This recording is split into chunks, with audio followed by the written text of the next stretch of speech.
హుజూరని ఉండాలి అనేటటువంటి ఆలోచన లేదా మీకు? ఏదైనా సవాల్ చేసేటటువంటి ఒక ఆలోచనతోనే ఉండేది.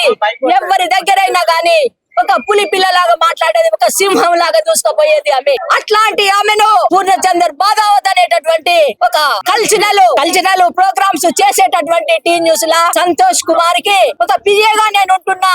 గ్రీన్ ఇండియా ఛాలెంజ్ కోటీశ్వరుణ్ణి, నీకెన్ని కావాలంటే అన్ని చేసేస్తా, నీకు విల్లాలు కట్టిస్తా, నేను మినిస్టర్ అయితా అని చెప్పేసి రాజకీయ పార్టీ ప్రోద్బలంతోని ఒక డబ్బు మదముతోని నా బిడ్డను ట్రాప్ లో పెట్టేసి నా బిడ్డకు అలాంటి హత్య చేసిండు పూర్ణచందర్ బాదావత్. ఆయనను కఠినంగా శిక్షించాలి అని చెప్పేసి నేను కోరుకుంటున్నాను. ఇంకా ఏ మహిళలను, చాలా మంది మహిళల్ని ఆయన చాలా మంది ట్రాప్ లో పెట్టి చాలా మంది జీవితాలను నాశనం చేసిండు. కాబట్టి ఏ రాజకీయ ప్రోద్బలం ఉన్నా సరే మొత్తం జర్నలిస్టులంతా కూడా మీకు ఒక జర్నలిస్టు సింహమే. అందరికి క్లాసులు చెప్పేది, మహిళా జర్నలిస్టులకు మీటింగులు పెట్టి క్లాసులు చెప్పేది, వాళ్ళు పరిష్కారం చెప్పేది. ఆమె ఎన్నెన్ని పుస్తకాలు చదివింది, నేను కూడా చదవలేదు అన్ని పుస్తకాలు.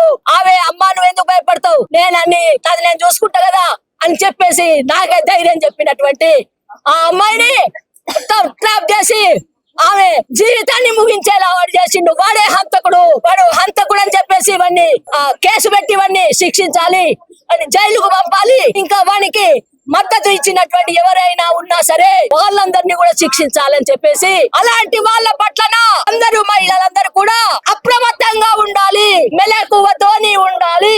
ఎంత ధైర్యం ఉన్నా సరే వాళ్ళను కూడా ట్రాప్ లో పెట్టేటటువంటి తెలివిపరులు, మోసగారులు ఈ పితృస్వామిక సమాజంలో ఉన్నారు. కాబట్టి అందరు కూడా అలర్ట్ గా ఉండాలి, మెలకువగా ఉండాలి. ఆమె ఎప్పుడు కూడా ఎవరికి తల వంచలేదు ఆమె. కాబట్టి ఆమె అంటే చాలా మందికి కోపం ఉంటది, అమ్మో ఆమె అంటే ఇట్లా మాట్లాడేస్తది అని చెప్పేసి. అందుకోసమే ఎవరైనా సరే మాట్లాడే దాంట్లో, ఆమె ఉద్యమించే దాంట్లో, ఆమె రచనలలో అవన్నీ కూడా ఆమెను ఆదర్శంగా తీసుకొని మనము ముందుకు పోవాలి. అలాంటి ఇంకా ఘటన జరగకుండా మనం అందరం కూడా మెలకువతోని ఉండాలి, ఇవన్నీ శిక్షించాలి. శిక్షించే వరకు జర్నలిస్టు మిత్రులు గాని ఇంకా ఎవరైనా సరే అన్ని సంఘాల వాళ్ళు, మహిళా సంఘాల వాళ్ళు, రాజకీయ పార్టీల వాళ్ళు కూడా ఎవరు ముందుకు వస్తారు ఆ నేరస్తుని శిక్షించడానికి, కాపాడుతున్న వాళ్ళు ఎవరో ముందుకు రావాలి అని చెప్పేసి నేను డిమాండ్ చేస్తున్నా. ఇప్పుడు చిన్న పాప ఉంది కదమ్మా, పాప పరిస్థితి ఏంటి మేడం?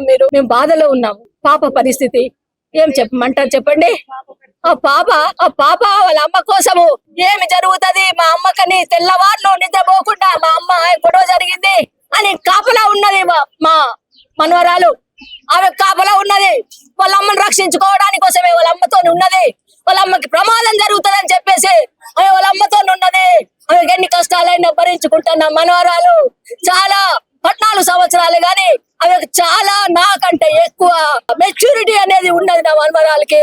అందుకోసము ఆమె అమ్మాయి ఏమంటారు అనేది మీరు అడిగితే మేము ఏం చెప్పమండి? ఆ అమ్మాయి కూడా నిర్ణయించుకుంటది. మనం అందరం ఉన్నాం కదా, మద్దతు చేస్తాం కదా, ఏ సమస్యలున్నా ముందర ఉంటాం కదా. ఇదే స్ఫూర్తి, వాళ్ళ అమ్మ స్ఫూర్తినే ఆమె నేర్చుకుంటది. ఆమె కూడా అన్నిటికి వ్యతిరేకంగా, ఈ అణచివేతకు వ్యతిరేకంగా, ఇలాంటి మోసాలకు వ్యతిరేకంగా ఆమె కూడా పోరాటం చేస్తది, నేర్చుకుంటున్నది. వాళ్ళ అమ్మ చావుతోని, వాళ్ళ అమ్మను హత్య చేసే దాంతోని ఆ అమ్మాయి నేర్చుకుంటున్నది. ఈ మగవాళ్ళు ఎంత మోసగారులు ఉంటారో ఆమె చిన్న వయసులోనే ఆమె అనుభవించింది, నేర్చుకుంటున్నది. అందుకోసమే ఆ పాప నిర్ణయించుకుంటది. మనం అందరం ఉన్నాం కదా ఆమె కోసము, అదే తెలియజేస్తున్నా. మహిళలంటే అణిగి ఉండాలి, హుజూరని ఉండాలి అనేటటువంటి ఆలోచన లేదా మీకు? ఏదైనా సవాల్ చేసేటటువంటి ఒక ఆలోచనతోనే ఉండేది. ఎవరి దగ్గరైనా గాని ఒక పులి పిల్లలాగా మాట్లాడేది, ఒక సింహం లాగా దూసుకుపోయేది ఆమె. అట్లాంటి ఆమెను పూర్ణచందర్ బాదావత్ అనేటటువంటి ఒక కల్చరల్ ప్రోగ్రామ్స్ చేసేటటువంటి టీ న్యూస్ లా సంతోష్ కుమార్ కి ఒక పిఏగా నేను ఉంటున్నా. గ్రీన్ ఇండియా ఛాలెంజ్ కోటీశ్వరుణ్ణి, నీకెన్ని కావాలంటే అన్ని చేసేస్తా, నీకు విల్లాలు కట్టిస్తా, నేను మినిస్టర్ అయితా అని చెప్పేసి రాజకీయ పార్టీ ప్రోద్బలంతోని ఒక డబ్బు మదముతోని నా బిడ్డను ట్రాప్ లో పెట్టేసి నా బిడ్డకు అలాంటి హత్య చేసిండు పూర్ణచందర్ బాదావత్. ఆయనను కఠినంగా శిక్షించాలి అని చెప్పేసి నేను కోరుకుంటున్నాను. ఇంకా ఏ మహిళలను చాలా మంది మహిళల్ని ఆయన చాలా మంది ట్రాప్ లో పెట్టి చాలా మంది జీవితాలను నాశనం చేసిండు. కాబట్టి ఏ రాజకీయ ప్రోద్బలం ఉన్నా సరే మొత్తం జర్నలిస్టులంతా కూడా మీకు ఒక జర్నలిస్టు సింహమే అందరికి క్లాసులు చెప్పేది, మహిళా జర్నలిస్టులకు మీటింగులు పెట్టి క్లాసులు చెప్పేది, వాళ్ళు పరిష్కారం చెప్పేది. ఆమె ఎన్నెన్ని పుస్తకాలు చదివింది, నేను కూడా చదవలేదు అన్ని పుస్తకాలు.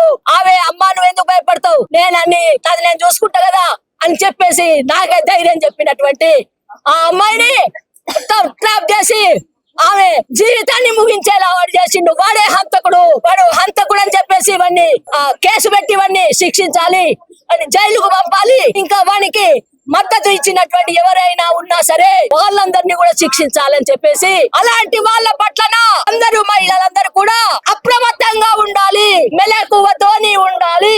ఎంత ధైర్యం ఉన్నా సరే వాళ్ళను కూడా ట్రాప్ లో పెట్టేటటువంటి తెలివి పరులు, మోసకారులు ఈ పితృస్వామిక సమాజంలో ఉన్నారు. కాబట్టి అందరు కూడా అలర్ట్ గా ఉండాలి, మెలకువగా ఉండాలి. ఆమె ఎప్పుడు కూడా ఎవరికి తల వంచలేదు ఆమె. కాబట్టి ఆమె అంటే చాలా మందికి కోపం ఉంటది, అమ్మో ఆమె అంటే ఇట్లా మాట్లాడేస్తది అని చెప్పేసి. అందుకోసమే ఎవరైనా సరే మాట్లాడే దాంట్లో, ఆమె ఉద్యమించే దాంట్లో, ఆమె రచనలలో అవన్నీ కూడా ఆమెను ఆదర్శంగా తీసుకొని మనము ముందుకు పోవాలి. అలాంటి ఇంకా ఘటన జరగకుండా మనం అందరం కూడా మెలకువతోని ఉండాలి, ఇవన్నీ శిక్షించాలి. శిక్షించే వరకు జర్నలిస్టు మిత్రులు గాని ఇంకా ఎవరైనా సరే అన్ని సంఘాల వాళ్ళు, మహిళా సంఘాల వాళ్ళు, రాజకీయ పార్టీల వాళ్ళు కూడా ఎవరు ముందుకు వస్తారు ఆ నేరస్తుని శిక్షించడానికి, కాపాడుతున్న వాళ్ళెవరో ముందుకు రావాలి అని చెప్పేసి నేను డిమాండ్ చేస్తున్నా. ఇప్పుడు చిన్న పాప ఉంది కదమ్మా, పాప పరిస్థితి ఏంటి? మేడం మేము బాధలో ఉన్నాము. పాప పరిస్థితి ఏం చెప్పమంటారు చెప్పండి.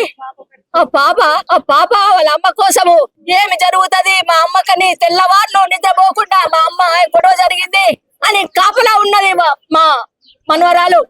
ఆమె కాపలా ఉన్నది వాళ్ళ అమ్మను రక్షించుకోవడానికి కోసమే వాళ్ళ అమ్మతో ఉన్నది. వాళ్ళ అమ్మకి ప్రమాదం జరుగుతుంది అని చెప్పేసి ఆమె వాళ్ళ అమ్మతో ఉన్నది. ఆమెకి ఎన్ని కష్టాలైనా భరించుకుంటున్న మనవరాలు చాలా 14 సంవత్సరాలు గాని ఆమెకు చాలా నాకంటే ఎక్కువ మెచ్యూరిటీ అనేది ఉన్నది నా మనవరాలకి. అందుకోసము ఆమె అమ్మాయి ఏమంటారు అనేది మీరు అడిగితే మేము ఏం చెప్పమండి. ఆ అమ్మాయి కూడా నిర్ణయించుకుంటది. మనం అందరం ఉన్నాం కదా, మద్దతు చేస్తాం కదా, ఏ సమస్యలు ఉన్నా ముందర ఉంటాం కదా.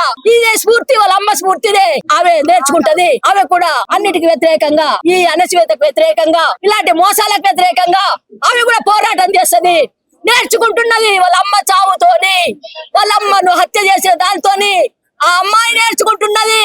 ఈ మగవాళ్ళు ఎంత మోసగారులు ఉంటారో ఆమె చిన్న వయసులోనే ఆమె అనుభవించింది, నేర్చుకుంటున్నది. అందుకోసమే ఆ పాప నిర్ణయించుకుంటది. మనం అందరం ఉన్నాం కదా ఆమె కోసము, అదే తెలియజేస్తున్నా.